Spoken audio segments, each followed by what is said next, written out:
ya kan? Dengan ukurannya panjang balok CD itu 6 meter, tiang CA-nya itu 5 meter, dan tiang BD-nya 3 meter. Nah, biasanya begitu. Anda disuruh mencari momen-momennya, cari reaksinya, kemudian gambar bidang momen, lintang, dan normal. Sebelum kita melanjutkan, pertama-tama yang harus kita lihat adalah anonnya, ya kan? Anon itu dilihat dari perletakan dan gambar strukturnya, ya. Jadi kalau kita lihat, bentar ya.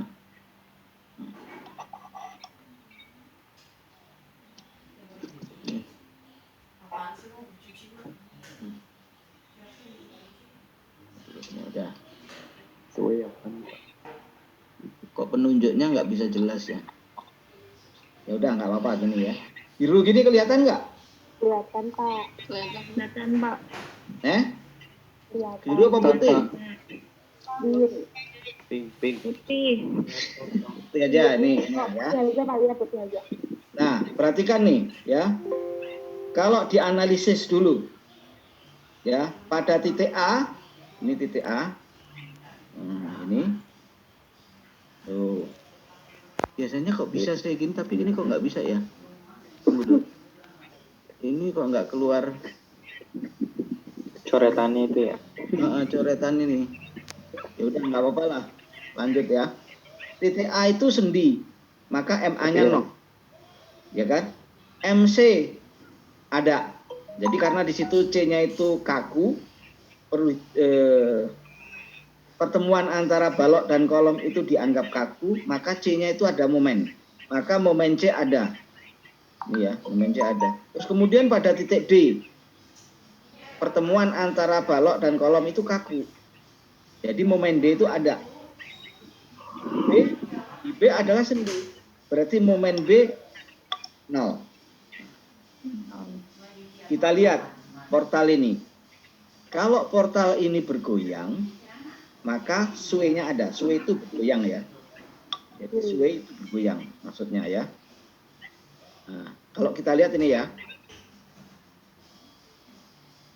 Kenapa dia bergoyang? Portal itu bergoyang dikarenakan pertama dilihat dari bebannya. Bebannya itu tidak simetris ya. P1 4 ton, P2 1 ton di samping. Ya. Berarti dari sisi beban sendiri tidak simetris. Kalau beban tidak simetris dikatakan bahwa portal itu bergoyang. Kalau kita lihat dari strukturnya ACDB ya. Panjang DB-nya 3 meter, panjang TA-nya 5 meter. Artinya nggak sama tingginya. Jadi kalau portal tingginya tiang tidak sama, maka dia bisa menyebabkan bergoyang. Nah, gitu ya.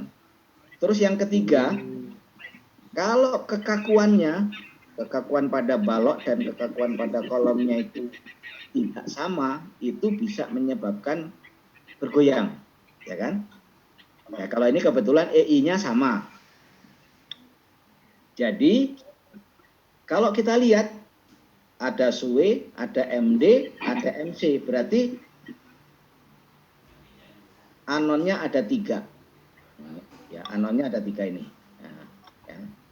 Nah, anon pada ada 3 itu harus diselesaikan dengan persamaan Clapeyron di mana?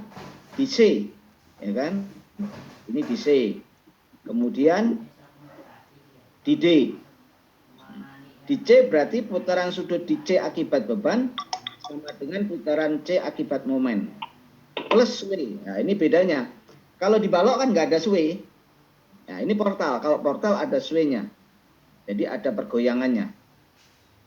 Di titik C terjadi putaran sudut C akibat beban sama dengan putaran sudut C akibat momen. Di titik D.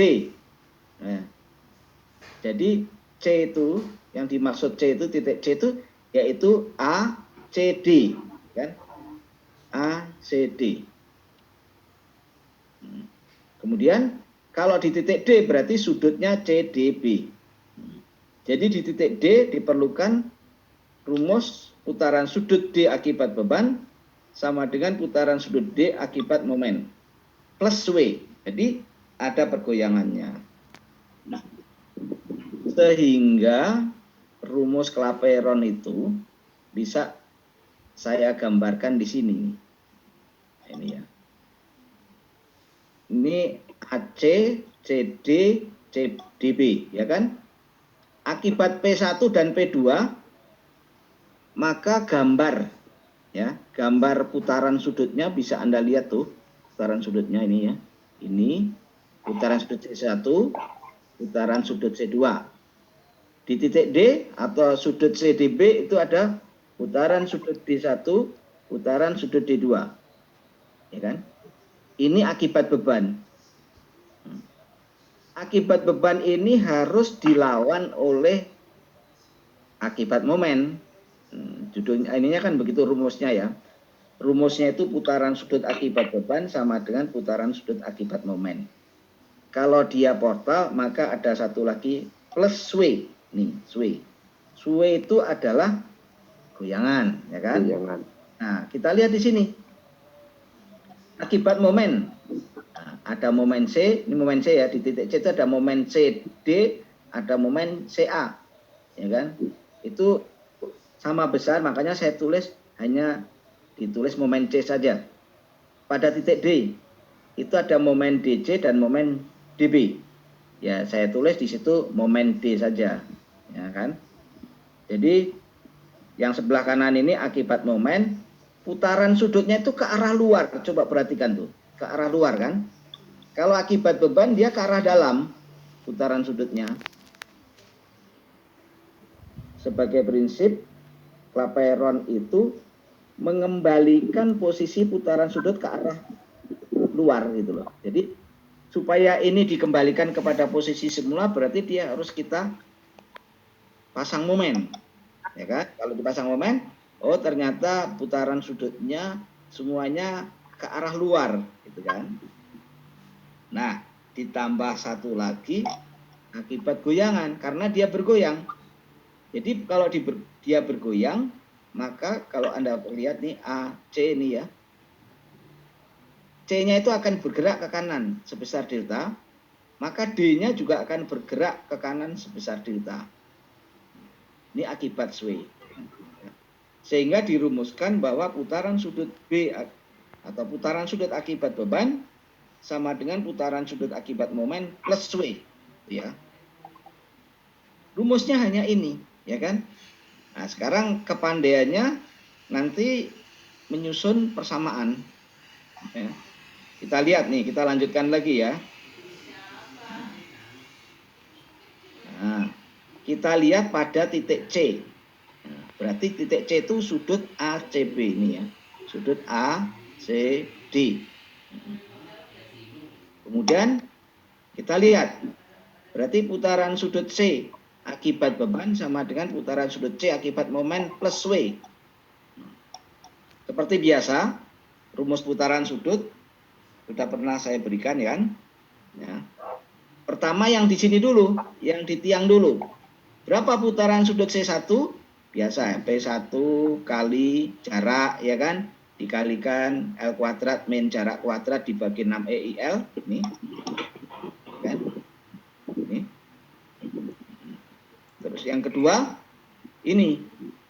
Ini adalah akibat beban P tadi, ya. P1 tadi.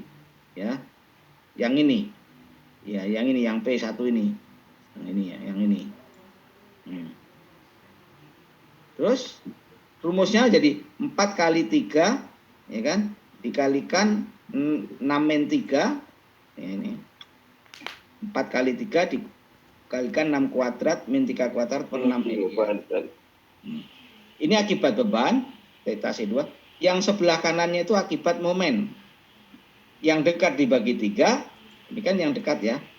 Jadi yang dekat ini saya bagi 3, yang jauh kita bagi momen. Ini yang dekat, yang jauh itu momen ini dekat. Jadi yang dekat dibagi 6, yang jauh dibagi 3. Ya. Terus ini yang penting nih, yang mesti tahu. Delta per 5. Jadi putaran goyangan sway-nya itu delta dibagi tingginya. Tingginya tiang 5. Terus tanda plus itu dari mana? Nah, ini mesti harus tahu. Nggak boleh kebalik nih, tanda plus. Tanda plus itu dari sini ya. Nah, perhatikan. Ini sudut ACD nih, ya. Sudut ACD ini kan 90 derajat ini, ya kan? Ini sudut ini 90. Kemudian menjadi sudutnya lebih dari 90. Ini lebih dari 90 sudutnya, ya. Jadi sudut di C 90 derajat, setelah bergoyang sudutnya menjadi lebih besar dari 90. Kalau dia lebih besar dari 90, maka tandanya di sini adalah plus. Ini kuncinya di sini nih, ya. Dia bisa plus, bisa min. Dikatakan plus kalau sudutnya tadi lebih besar dari 90. Sehingga ini kalau diteruskan, rumusnya atau persamaannya menjadi 10,60 sama dengan 367 MC ditambah MD ditambah 0,2 delta EI. Nah, persamaan yang pertama. Kita lanjut pada persamaan yang kedua, ya. Nah, persamaan yang kedua itu akibat momen. Bukan, di titik D, di sini ya. Nah, di sini. Persamaan kedua di situ. Persamaan kedua masih juga di sini. Di titik D. Ini juga di sini. Gitu ya. Saya ulangi lagi, persamaan satu tadi di titik C, ya kan? Di sini, ya. Kemudian ini, terus ini di titik C. Nah, sekarang kita mulai persamaan yang kedua. Di sini kan, di titik D atau sudut CDB, sudut CDB. Nah, ini kalau kita perhatikan rumusnya kayak tadi nih. Putaran sudut D akibat beban sama dengan putaran sudut D akibat momen plus W. Nah, terus diurai lagi. Putaran D1 ditambah putaran sudut D2 sama dengan putaran sudut D1 aksen ditambah putaran sudut D2 aksen plus delta per 3. Ingat ini tadi kalau plus, ya, maka sudutnya lebih besar dari 90 derajat. Yang tadinya siku menjadi tidak siku. Tetapi kalau yang ini, perhatikan gambar ini. Yang tadinya dia 90 di sini, ya kan? Ini kan sudutnya 90. Maka dia berubah jadi yang kecil. Nah, ini lebih kecil dari 90. Maka itu min, ya. Min ini. Jadi ini akibat beban, ini 0 ya. Kenapa dia 0? Karena pada tiang ini nggak ada beban. Ini di sini. Ini nggak ada beban di sini nih. Ini nggak ada beban nih. Ya. Kalau ini tadi kan ada beban, jadi dia ada putaran sudutnya. Kalau di sini kan nggak ada beban, maka di nilai 0 ya, 0, nilainya 0. Nah, terus MD kali 6 per 3 EI ditambah MC kali 6 per 6 EI ditambah MD kali 3 per 3 EI min delta per 3. Jadi rumusnya itu kita dibagi H ya ini ya, delta per 3. Sehingga didapatlah persamaannya menjadi yang kedua ini ya. 9 sama dengan MC ditambah 3 MD min 0,33 delta EI. Nah, ini yang kedua ya, di titik D. Ketiga itu ini rumusnya. Jumlah gaya-gaya horizontal sama dengan 0. Nah, seperti tadi yang saya sebut di atas tadi. Jumlah gaya-gaya horizontal ini sama dengan 0. Nah, kita lihat di sini. Gambar ini ya. Yang kita perlukan itu untuk menghitung gaya horizontal adalah tiangnya ini ya. tiang CA dan tiang DB. Kita gambarkan dulu seperti tadi, ada di situ momen C, di situ momen D ya. Pada tiang CA ada momen C, pada tiang DB ada momen B. Arahnya ke situ. Terus di sini adalah P 1 ton di sini ya. Nah, akibat P ini maka reaksi di A namanya HA ini jadi begini. 1 kali 2, ini 1 ya, 1 kali 2 dibagi 5 ke kiri. Akibat momen C, ini akibat momen C ini, ya, berarti ke kanan. MC dibagi 5, ya. Di momen B juga begitu, ke kiri, jadi MD per 3. Sehingga bisa kita buat persamaan gaya-gaya horizontal. Perhatikan tuh ya, persamaan ini. Nah, itu 1 dari sini, ya. Dikurang 0,4 itu 2 per 5 ini. Ditambah MC per 5 ke kanan ini. Dikurang MD per 3 ini. Nah, sama dengan 0. Ini persamaan yang ketiga. Untuk menghitung momen-momennya, karena ini persamaan 3 anu, maka harus ada bantuan matriks ya. Penyelesaian persamaan menggunakan matriks. Nah, ini kita masukkan persamaan ini. Seperti latihan kemarin ya. Ini kita masukkan 3,67 MC ini kan plus MD plus 0,2 delta I. Tulis ini 3,67 1 0,2. Ya, persamaannya kita masukkan dikalikan MC MD delta I sama dengan ini 10,60 ya kan 9 0,6. Nah, penyelesaian ini caranya ini di inverse ya. Matriks yang pertama yang matriks A ini di inverse dikalikan matriks yang sini sebelah kanan. Maka didapatlah MC, MD dan delta I. Nih. MC, MD dan delta I. MC-nya 1,64, MD-nya 2,82, delta I-nya 23,78. Setelah itu kita cari reaksinya. Kalau mencari reaksi harus dipisahkan, dilepas semua. Balok dan kolomnya dilepas supaya terlihat gaya-gaya dalamnya. Ya. Nah, ini kita pasang semua nih. Dari hasil momen ini kita pasang MC-nya berapa? Ini MC-nya itu 1,64. Arahnya perhatikan, arahnya sesuai dari yang pertama tadi. Karena ini plus ya, tandanya nggak ada berubah, maka arahnya nggak berubah. Jadi MC-nya 1,64, MD-nya 2,82. Arahnya perhatikan. Nah, yang diterima oleh tiang segitu, sama ya. Kita cari dulu reaksi perletakan di PC. PC di sini ya. PCD ini ya. PC dicari. Ya seperti biasa 4 kali 3 per 1,64 min 2,82 dibagi 6. Sama dengan 1,8. Berapa VD? 4 kali 3 ditambah 2,82 min 1,64 dibagi 6. Sama dengan 2,2. Sehingga dari sini, ini, maka di sini sama. Ya kan? 1,8, 1,8. Satunya 2,2, ini 2,2. Baru dari sini digambar. Ya. Bidang lintang, bisa perhatikan bidang lintangnya. Saya kira udah pada bisa gambar semua kan bidang lintang. Ini bidang lintang, ya. Coba perhatikan bidang lintang. Habis ya waktunya ya? Belum ya? Ini bidang lintang, bidang momen, ya kan? Ini bidang momen. Nah, ini bidang normal. Ini.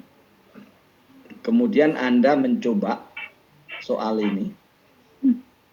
Soal ini nanti Anda kerjakan, dikumpulkan paling lambat hari Minggu malam jam 12.